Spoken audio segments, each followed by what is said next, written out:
Tre step di interventi tra Piazza Roma e Corso Dante. Iniziamo dal primo, il tratto finale di Corso Dante, inizio via Vittorio Veneto, lì che cosa accadrà? Il progetto prevede di rifare la pavimentazione eliminando l'asfalto e di riproporre i basoli in aria in continuità con via Vittorio Veneto per dare continuità, diciamo, al centro storico.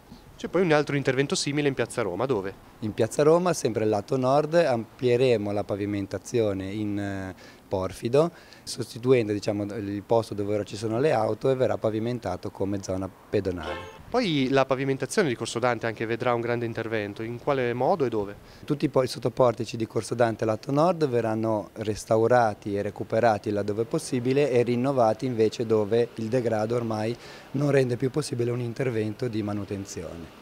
Il degrado era elevato? Il degrado era elevato, in certi punti dovremo rifarle completamente perché tra il passaggio e l'incura, diciamo, degli ultimi anni non si può fare diversamente. La sovrintendenza vi ha dato l'ok? La sovrintendenza ci ha dato l'ok, abbiamo trattato gli immobili come beni monumentali, quindi abbiamo fatto tutti i passaggi necessari concordando con loro le modalità di intervento. I commercianti avranno dei disagi? Inevitabilmente avranno dei disagi, però anche in fase di progettazione abbiamo previsto un cronoprogramma per fare in modo di ridurre al minimo i disagi per tutti. Da dove si parte? Partiremo dalla pavimentazione di tratto terminale Corso Dante.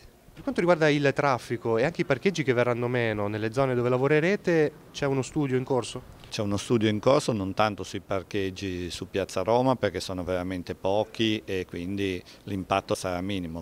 Un po' più complesso è un ragionamento che l'amministrazione sta facendo sul reperimento di parcheggi per i motorini che oggi in maniera abbastanza selvaggia parcheggiano in quel primo tratto che sarà proprio oggetto di pavimentazione. Dove potrebbero essere spostati? Stiamo ragionando nelle aree limitrofe da Vientella o altre zone adiacenti in modo comunque da poter garantire una dotazione corretta anche di questa tipologia di stalli.